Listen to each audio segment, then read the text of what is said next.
안녕하세요. 클리블랜드 한미교회 김민석 목사입니다. 지난 한 주간도 잘 지내셨습니까? 이곳 오하이주는 이번 주부터는 본격적인 추위가 오는 것 같습니다. 눈도 오는 것 같고요. 아무쪼록 이 추운 계절에 여러분의 몸과 마음의 건강을 잘 유지하실 수 있으면 좋겠습니다. 하나님의 인도하심을 받는 성경적 원리에 관해서 공부하고 있습니다. 지난 두 주에 걸쳐서는 하나님의 인도하심을 받는 첫 번째 성경적 원리, 성경을 읽어라 라는 내용으로 말씀을 나누었습니다. 오늘은 하나님의 인도하심을 받는 성경적 원리 두 번째입니다. 두 번째 원리는 하나님을 향한 마음을 키우자라고 하는 것입니다. 영어로는 제목을 이렇게 만들었더라고요. Develop a heart for God. 하나님을 향하여 우리의 마음을 잘 개발한다. 그런 뜻인데요. 마음을 개발한다, 마음을 가꾼다. 이게 여러분 무슨 얘기일까요?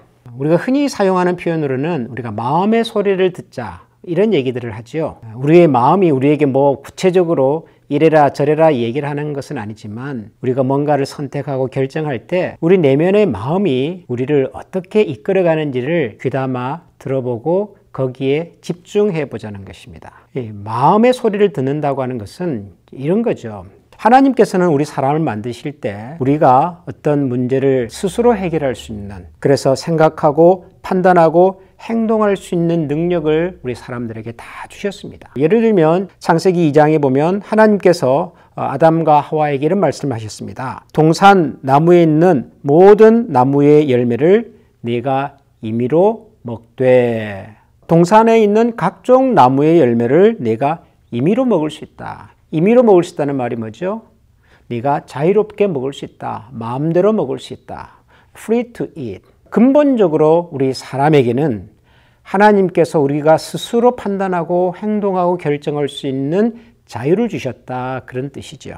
그렇기 때문에 우리가 대부분의 일을 어떻게 판단하고 결정할 때는 하나님께서 우리에게 주신 이 마음의 소리, 마음의 결정을 따라서 해도 된다. 아니, 그렇게 하는 것이 바람직하다. 그런 뜻입니다. 많은 그리스도인들이 삶의 어떤 중요한 문제를 생각하고 판단하고 결정할 때 하나님의 인도하심을 받아야 한다라고 생각을 합니다. 맞습니다. 우리 인생의 중요한 문제를 우리가 선택하고 결정하기 전에 하나님의 인도하심을 받는 것은 너무나도 중요합니다. 그런데 우리가 하나님의 인도하심을 받으러 하나님께 묻고 구하고 찾고 기다리는 것 못지않게 이미 하나님이 우리에게 주신 이 마음, 우리의 의지, 자유, 이것도 우리가 충분히 활용하고 존중해서 결정해도 된다라고 하는 것이죠.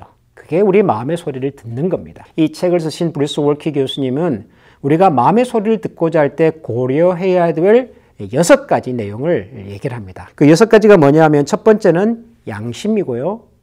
두 번째는 하나님께서 우리에게 주신 재능과 열정. 세 번째는 예감 혹은 직감이라고 하는 겁니다. 네 번째는 꿈과 환상. 다섯 번째는 영적인 부담감. 그리고 여섯 번째는 다른 사람들을 사랑하는 마음, 사랑하고자 하는 마음. 자, 첫 번째 양심입니다. 양심. 양심이라고 하는 것은 무엇이 옳고 무엇이 옳지 않은 것인지를 구별할 수 있는 능력을 말하는 것이죠. 하나님께서는 모든 사람에게 이 양심이라고 하는 공통된 은사를 허락해 주셨습니다. 그래서 어떤 분은 이 양심을 도덕적 나침반이라고도 설명을 합니다. 우리가 도덕적인 판단을 할 때에 그 방향을 가르쳐주는, 우리에게 어떤 방향으로 가서 결정해야 할지를 안내해주는 그런 역할을 하는 것이기 때문에 이것을 도덕적인 나침반이라고도 부르곤 합니다. 예를 들어 설명하면 이런 거죠. 여러분, 우리가 자동차를 운전해보면 그 자동차 계기판에 엔진에 이상이 생길 때 들어오는 시그널이 있습니다. 이게 엔진 체크 시그널 같은 거죠. 이게 평소에는 보이지를 않습니다. 그런데 만약에 엔진에 이상이 생기면 거기에 불이 들어오죠. 붉은색으로 들어오든지 뭐 노란색으로 들어오든지. 그러면 운전하는 사람이 뭔가 문제가 있구나 라고 생각을 하고 운전을 멈춘다든가 혹은 점검을 한다든가 라고 하는 행동을 취하면 되는 것이죠. 근데 만약에 그런 시그널이 들어왔는데도 불구하고 그 시그널을 무시하고 계속 운전을 하게 되면 그럼 나중에는 엔진에 문제가 생기겠죠. 그리고 더 이상 자동차를 운전하기가 어려워지겠죠. 그런 겁니다. 하나님께서 우리 모든 사람에게 이 도덕적 난치판의 역할을 할 수 있는 양심이라고 하는 것을 주셨기 때문에 우리가 뭔가를 하고자 할 때 이것이 뭔가 좀 이상한 것 같아. 내키지가 않아. 하나님이 별로 좋아할 것 같지가 않다는 생각이 든다면 그 생각을 일단 존중해서 고려해서 판단하라는 것입니다. 그것이 어쩌면 하나님께서 우리 마음에 주신 양심의 불이 우리에게 주는 경고의 메시지일 수 있기 때문입니다. 양심, 이것은 모든 사람들이 아는 거니까요. 두 번째는 하나님께서 우리 모든 사람에게 주신 재능과 열정을 고려해서 결정하라라고 하는 것입니다. 재능이라고 하는 것은 우리가 뭔가를 할 수 있는 소질과 능력을 말합니다. 열정이라고 하는 것은 우리가 뭔가를 하고자 하는 마음의 원함, 소원, 이것을 말하는 것이죠. 예를 들어서 운동에 소질이 있는 사람이 있습니다. 달리기를 잘하고 공을 잘 차고 하는 사람들이 있죠. 그런 사람들은 운동선수가 되면 좋겠죠. 운동에 대한 소질이 있는 사람이니까요. 어떤 사람은 피아노 소리를 들으면은 그 내용을 음표로, 악보로 바로 옮길 수 있는 능력을 가진 사람들이 있습니다. 피아노 소리를 들으면 저 음계가 도인지 파인지 소리인지를 금방 알아채는 사람들이 있습니다. 청음, 음을 구별할 줄 아는 남다른 소질을 갖고 있는 사람들이죠. 이런 사람들은 음악을 전공하는 것이 좋겠죠. 노래를 부르든지 노래를 만들든지 혹은 노래를 이렇게 프로듀싱을 하든지, 예를 들면 그런 거죠. 뭔가를 잘할 수 있는 능력, 이게 재능이지요. 그런가 하면 우리 마음에 열정이라고 하는 것도 있습니다. 열정이라고 하는 것은 내가 뭔가를 하고자 하는 마음의 소망이죠. desire입니다. 예를 들면은 요즘 이제 TV에 보면은 음식을 소재로 그런 프로그램들이 굉장히 많은데요. 그걸 보면서 나도 저런 요리사가 좀 되고 싶다. 요리에 대한 흥미와 관심이 막 생기는 사람들이 있을 수 있겠지요. 혹은 노래하는 가수를 보면은 나도 저렇게 참 노래를 통해서, 음악을 통해서 많은 사람들에게 감동을 주고 이 음악이라고 하는 이 도구를 통해서 많은 사람들에게 좋은 이야기를 들려주면 좋겠다라는 그런 열정이 있을 수도 있겠지요. 그러니까 우리가 뭔가를 판단하고 결정할 때 하나님께서 우리에게 주신 소질과 그리고 그 일을 하고자 하는 마음의 내적인 동기, 이런 것들을 잘 살펴서 결정을 하면 좋겠다라고 하는 것입니다. 옛날에는 주로 열정과 재능 두 가지 중에서 어느 것을 주로 고려했냐 그러면은 재능 쪽입니다. 그러니까 우리가 할 수 있는 일을 해야 잘할 수 있고 또 그 일을 오래 할 수 있으니까요. 그런데 요즘은 시류가 조금 바뀌어서 네가 잘 할 수 있는 일을 하라라는 것도 여전히 많은 분들이 우리에게 주는 조언이지만 못지않게 네 마음이 가는 일을 해라, 이런 얘기들도 우리가 많이 듣습니다. 네 생각과 내 마음에 가는 그 일을 해야 네가 행복하게 살 수 있다. 열정을 따라서 살아라, 이런 얘기입니다. 둘 다 중요하겠죠. 재능만 생각하고 그 재능은 있으나 열정이 없는 일을 우리가 어떻게 하면서 평생을 살 수 있겠습니까? 혹은 열정은 있는데 그 일에 재능이 없다? 그것도 문제겠지요. 마음만 앞서가는 거잖아요, 그거는. 그래서 재능과 열정 두 가지를 균형 있게 잘 살피는 것이 중요합니다. 이 두 가지 중에 어느 하나만 너무 의지해서 결정하면 나중에 나의 결정이 정말 올바른 결정이었을까라는 생각을 할 때가 종종 있습니다. 저는 목회자로서 청년들 중에서 앞으로 목회자가 되고 싶습니다. 신학교를 가고 싶습니다. 이런 얘기를 하는 사람들을 만날 때가 종종 있습니다. 신학교를 가고자 할 때 물어보죠. 왜 신학교를 가고 싶습니까? 왜 목회자가 되고 싶습니까? 왜 선교사가 되고 싶습니까? 이렇게 물어보면 대부분의 사람들이 하는 얘기는 하나님께서 저에게 그런 소명을 주신 것 같습니다. 이렇게 말씀을 하십니다. 소명이라고 하는 것은 하나님이 우리에게 주신 특별한 부르심이라고 하는 뜻이죠. 그런 얘기를 들으면은 저는 이렇게 다시 질문합니다. 하나님이 우리를 부르셨다라고 하는 것은 굉장히 주관적인 것인 거라 이게 맞다 틀리다를 말하기가 참 쉽지가 않습니다. 근데 만약에 하나님이 우리를 부르셨다면, 소명을 주셨다면 소명과 함께 저는 은사도 주셨다고 생각을 합니다. 재능도 주셨다고 생각합니다. 그러면 형제분에게는 혹은 자매님에게는 하나님께서 나를 목회자나 선교사로 부르셨다고 하는 그 소명에 맞는 은사가 있다고 생각하십니까? 재능이 있다고 생각하십니까? 그렇게 물어요. 그러면 많은 분들이 재능이 있냐, 은사가 있냐라고 물으면 선뜻 대답을 못합니다. 선뜻 대답을 못하는 이유는 우리 한국의 문화, 동양의 문화가 내가 뭔가를 알아도 가지고 있어도 선뜻 예 있습니다라고 말하기를 주저하는 그런 겸손의 문화, 겸양의 문화라서 그럴 수도 있겠지만 뿐만 아니라 실제로 그런 재능에 대해서 생각을 해본 적이 별로 없는 사람들이 많기 때문입니다. 예를 들어서 여러분, 목회자는 주로 하는 일이 뭐겠습니까? 성경을 읽고 연구하고 또 설교하는 일이고 가르치는 일입니다. 그러니까 목회자가 되고자 하는 사람은 기본적으로 성경 읽기를 좋아해야 되고 성경을 해석하고 성경을 설명하고 그 내용을 성도들에게 사람들에게 잘 풀어서 전달하는 쪽의 은사가 있어야 되죠. 그럼 말하는 은사도 있어야 할 거고요. 잘 읽고 이해하는 은사도 있어야 할 거고요. 그런데 성경을 읽는 것도 성경을 해석하는 것도 그리고 해석한 내용을 말로 전달하는 것도 해본 적이 별로 없어요. 그런 경험도 없고 훈련도 해본 적이 없고 또 잘하지도 못해요. 그렇다면 다시 생각해 봐야죠. 정말 나를 하나님께서 목회자로 부른 것이 맞을까라고 생각을 해 봐야죠. 소명이라고 하는 것을 열정이라고 하는 말로 저는 설명하고 싶은 거예요. 내가 그렇게 살고 싶은 거예요. 목회자가 되고 싶은 거죠. 선교사가 되고 싶어요. 열정이 있는 건 좋습니다. 그리고 열정에 걸맞는 재능도 소질도 내게 있는가 하는 것을 살펴보자는 거죠. 이 두 가지를 함께 고려할 때 건전한 판단과 결정을 할 수 있다. 그런 면에서 재능과 열정을 고려해서 결정하자라고 하는 얘기입니다. 세 번째는 예감이나 직감을 통해서 우리가 뭔가를 결정할 수도 있습니다. 예감과 직감, 이것을 의존한다. 뭔가를 결정할 때 굉장히 좀 묘한 얘기지요. 왜냐하면 예감이나 직감이라고 하는 것은 말 그대로 이게 좀 설명이 잘 안 되는 거잖아요. 그래서 제가 이 책을 보니까 어떤 분이 예감이라고 하는 말을 이렇게 설명을 했더라고요. 무엇인가를 알았지만 어떻게 알았는지를 모르는 현상. 굉장히 재밌는 설명이죠. 그리고 그건 굉장히 정확한 설명이라고 생각이 들었습니다. 뭔가를 알기는 알았어요. 감이 왔어요.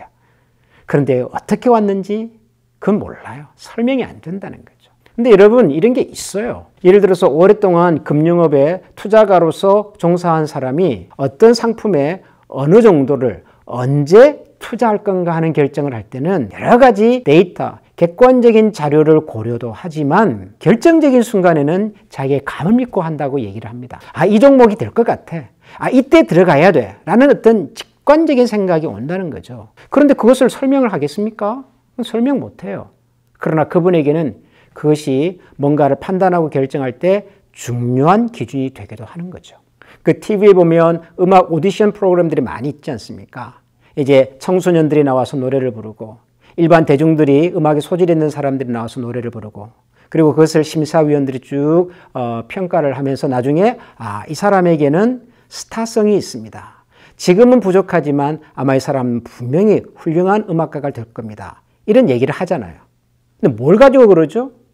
그게 바로 오랫동안 그 일을 해온 사람으로서의 직감인 거죠. 직감, 예감인 거죠. 그런데 생각해 보면 이 예감이나 직감이라고 하는 것은 그냥 오는 것은 아닌 것 같아요. 예를 들어서 그 금융 분야에서 오랫동안 투자가로 일해온 사람이 어떤 상품에 언제 얼마를 투자해야 될까를 결정할 때 그 예감과 직감이라고 하는 것이 오랫동안 그 분야에서 일을 해봤기 때문에 생기는 것이지 한 번도 그런 투자의 경험이 없는 사람이 갑자기 하늘에서 무슨 번쩍하고 누가 얘기를 해줘서 들어가는 것은 아니다 그 말이죠. 오디션 프로그램에서 참가한 사람을 보고 저 사람에게는 스타성이 있어 앞으로 잘 될 친구야 라는 그 판단도 오랫동안 음악 산업이라고 하는 그 분야에서 일해본 경험이 노하우가 축적이 되어서 나오는 거지. 전혀 음악이 뭔지도 모르는 사람이 어느 날 갑자기 저 친구는 좋은 음악가가 될 거야. 그런 직감이나 예감을 갖는 건 아니라는 말이죠. 그러니까 예감이나 직감이라고 하는 것도 결국에는 그 사람의 오랜 경험과 생각과 정보에 축적된 바탕에서 나오는 것이겠구나. 그런 면에서 어느 정도는 우리가 신뢰하고 그것을 고려해서 판단해도 되겠구나라는 생각에 도달할 수 있다는 거죠. 네 번째는 꿈이나 환상입니다. 꿈과 환상을 통해서 뭔가를 결정한다. 조금 신비스러운 얘기죠. 그런데 의외로 우리 주변에 이 꿈에 관한 얘기를 하시는 분들이 꽤 많습니다. 목사님, 제가 최근에 이런 꿈을 꿨습니다. 혹은 내가 기도 중에 이런 것을 봤습니다. 이런 말씀을 하시는 분들이 의외로 많습니다. 그런데 그런 꿈이나 기도 중에 보셨거나 혹은 들었다는 얘기를 또 우리가 무시하기는 쉽지가 않습니다. 실제로 성경에 보면 하나님께서 꿈을 통해서 뭔가를 보여주시고 또 인도하실 때가 있지 않습니까? 다니엘이라든가 구약 성경에 나오는 요셉도 마찬가지고요. 신약 성경에 보면 사도 바울이 꿈에 환상을 보지 않습니까? 마게도냐 사람을 보고. 이런 것들이 성경에 있으니까 꿈이나 환상을 통해서 하나님 우리를 인도하시기도 하는구나 이런 생각을 하기도 합니다. 그런데 여러분, 꿈에 대해서는 우리가 조금은 좀 조심할 필요가 있을 것 같습니다. 요즘 서점에 가보면 혹은 인터넷에 가보면 꿈을 해석하는 방법과 원리에 대한 얘기를 하는 분들이 굉장히 많습니다. 그런데 읽어보면 어느 정도 일리가 있기도 하지만 대부분은 주관적이고 혹은 과장된 내용들이 굉장히 많습니다. 일반적으로 꿈이라고 하는 것은 이렇게 이해합니다. 꿈은 우리 사람이 평소에 가지고 있었던 의식이나 생각이 저 바닥에 가라앉아 있다가 다시 말하면 무의식의 세계에 가라앉아 있었던 우리의 생각과 감정이 꿈을 통해서 자연스럽게 올라오는 것이다. 그러니까 꿈의 내용이 내가 평소에 생각하고 혹은 느꼈고 관심 있었던 어떤 주제가 자연스럽게 평소에는 몰랐는데 꿈이라고 하는 현상을 통해서 자연스럽게 떠오르는 것이기 때문에 우리의 삶이나 우리의 생각이나 감정과 전혀 무관하지는 않습니다. 그렇다고 해서 꿈의 내용 하나하나가 다 특별한 의미를 갖고 있다 이렇게 말하는 것도 그것도 좀 지나친 면이 있습니다. 우리 한국 사람들이 제일 좋아하는 꿈이 돼지꿈 아닙니까? 돼지꿈 보면은 이거는 좋은 꿈이라 그래서 대개 보면은 복권을 산다든가 이렇게 투자를 한다든가 그러는데 그럴 때마다 다 맞습니까? 그건 아니죠. 오히려 반대일 수 있어요. 반대. 평소에 내가 뭔가를 하고 싶으면 열망이 막 강한데요. 내가 할 수는 없고 현실적으로. 그런 원함이 내 의식의 바닥 속에 쭉 가라앉아 있다가 어느 순간 꿈을 통해서 나타나기도 하죠. 가끔 꿈에 우리가 오랫동안 보고 싶었던 어떤 사람이 등장하기도 하지 않습니까? 돌아가신 부모님이 나타났다든가 오랫동안 보지 못했던 친구가 꿈에 등장한다든가. 보통 우리가 그러면은 우리 부모님에게 무슨 일이 있나? 그 친구에게 무슨 일이 있나? 이런 생각을 보통 하는데요. 반대로도 생각을 할 수가 있겠죠. 우리가 평소에 돌아가신 부모님을 그리는 마음이 있고 멀리 떨어져 있는 친구, 오랫동안 생각하지 못했던 친구가 늘 내 의식 저변에 있으니까. 그런 것들이 꿈을 통해서 자연스럽게 나타날 수도 있는 거지요. 그러면은 자연스럽게 부모님을 한번 생각하게 되고 또 부모님이 우리에게 남겨주셨던 그분의 가르침과 삶을 한번 기억하게 되고 오랫동안 연락이 없었던 친구 같으면은 연락을 한번 한다든지 문자를 한번 한다든지 그럴 수 있겠죠. 참고할 수는 있습니다. 꿈이든 환상이든. 그러나 그것을 너무 의지하지는 마십시다. 꿈과 환상을 우리가 뭔가를 선택하고 결정할 때 통찰력을 얻을 수 있는 하나의 수단으로, 계기로 사용할 수는 있겠다라는 얘기죠. 다섯 번째는 영적인 부담감이라고 하는 것입니다. 영적 부담감, 이거는 여러분들이 익숙하죠. 우리가 그리스도인으로 살아가면서 뭔지 모르고 내가 어떤 일을 해야 될 것 같은, 혹은 어떤 사람이나 어떤 이야기를 들었을 때 그 사람들의 어려움과 아픔이 나의 아픔과 나의 안타까움으로 다가와서 뭔가 내가 액션을 취해야 될 것 같은 이런 생각이 들 때가 있습니다. 목사님이 설교를 들었어요. 아프리카에서 선교하시는 선교사님 이야기를 들었는데 유난히 그날 그 선교사님 이야기가 내 가슴 깊이 다가오는 거죠. 비록 내가 얼굴도 알지 못하고 갈 수도 없지만 그래도 뭔가는 해야 되겠다는 생각이 들어요. 그래서 적은 액수지만 내가 그 선교사님을 위해서 선교비를 후원하기로 작정을 하고 그 일을 계속하게 되는 일들이 있죠. 우리 주변에. 이런 게 영적 부담감이죠. 부담감. 구약 성경 느헤미야서를 보면 느헤미야라는 사람의 이야기가 등장을 하는데 느헤미야는 유다 백성 출신으로서 그 당시 페르시아의 궁궐에서 왕을 보좌하는 아주 높은 고위 관리였죠. 그런데 어느 날 자기 고향 고국 유다 땅에 가 있던 유다 백성들이 큰 어려움을 만났다는 얘기를 들었습니다. 그런데 자기는 페르시아 왕궁에서 일하는 사람으로 고향에 있는 또 동족들의 어려움을 도와줄 수 있는 방법이 없는 거예요. 그래서 그 얘기를 듣고 마음에 깊은 수심이 있어서 왕 앞에 나갔더니 임금님이 묻는 거죠. 느헤미야야, 너 얼굴에 수심이 가득하구나. 무슨 일이 있느냐. 그래서 느헤미야가 왕에게 솔직하게 얘기를 하지 않습니까? 임금님, 사실은 제가 최근에 저희 동족, 저희 유다 백성들이 고향 땅에서 이런 어려움을 겪고 있다는 얘기를 들었는데 제 마음이 무척 무겁습니다. 혹시 저를 그곳으로 보내줄 수 있겠습니까? 라고 왕에게 부탁하는 장면이 나오죠. 느헤미야가 페르시아 왕궁에서 혼자 얼마든지 편리하게 편안하게 살 수 있겠으나 자기 동족들이 고생하고 있다는 얘기를 들었을 때 마음이 편치 않았던 거예요. 영적인 부담감을 느꼈던 거죠. 세계적인 부흥 전도사이신 빌리 그레엄 목사님이 왜 그런 세계적인 전도자, 복음 전도자가 되었는가 이렇게 물어보니까 그분 얘기가 자기가 오래전에 노스캐롤라이나에 있는 샬롯이라고 하는 지역에서 천막 집회를 했을 때 하나님께서 뭔가 나에게 영적인 부담감을 주시더라는 거예요. 복음을 들어보지 못한 사람들에게 복음을 좀 쉽게 전달할 수 있는 사람이 있으면 좋겠는데 그 일을 혹시 내가 할 수 있을까라는 생각이 들더라는 거죠. 복음을 쉽게 전달하는 일에 대한 영적인 부담감이 빌리 그레엄이라고 하는 세계적인 복음 전도자를 만들어낸 것이죠. 자, 그리고 마지막으로 6번째인데요. 6번째는 다른 사람을 사랑하는 마음을 기르는 것이라는 내용입니다. 저는 개인적으로 하나님의 인도하심을 받는 성경적 원리 두 번째, 하나님을 향한 마음을 키우자라고 하는 이 주제에서 제일 마음에 드는 것이 사실은 이 6번째 내용입니다. 그러니까 우리가 뭔가를 판단하고 결정할 때 그 판단의 기준과 근거와 출발이 이웃에 대한 사랑하는 마음으로 시작한 것이면 어떤 판단과 어떤 결정을 내려도 그 판단과 결정은 하나님께서 기뻐하실 결정이 되겠다라고 하는 것입니다.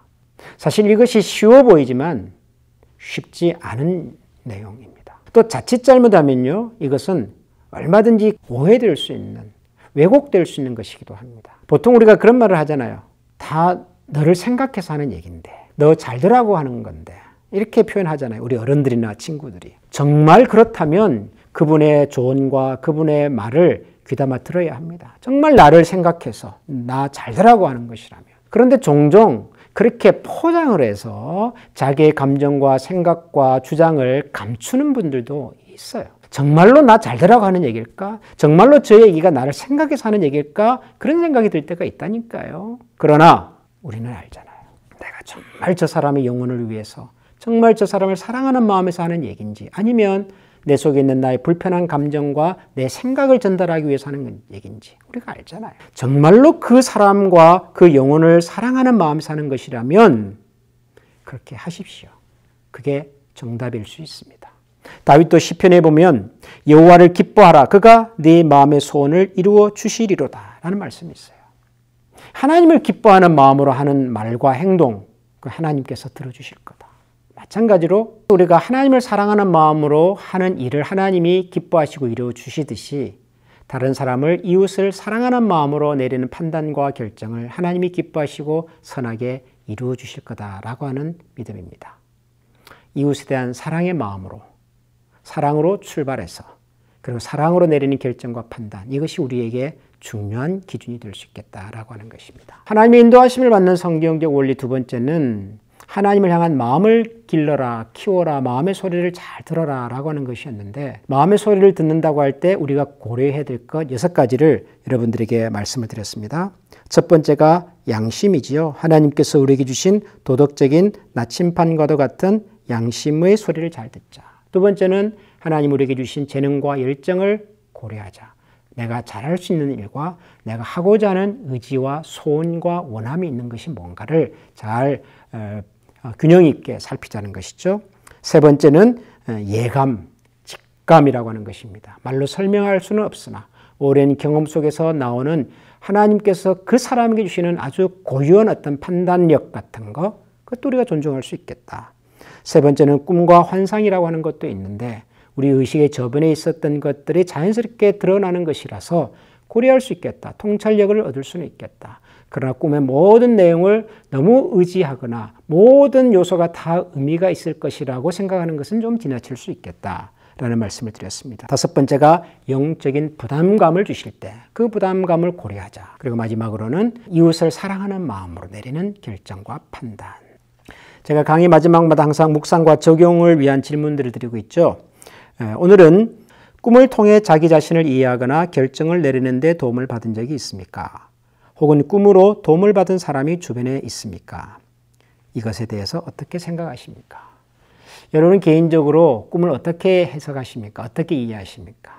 이 꿈을 통해서 어떻게 하나님의 인도하심 특별한 메시지를 받으십니까?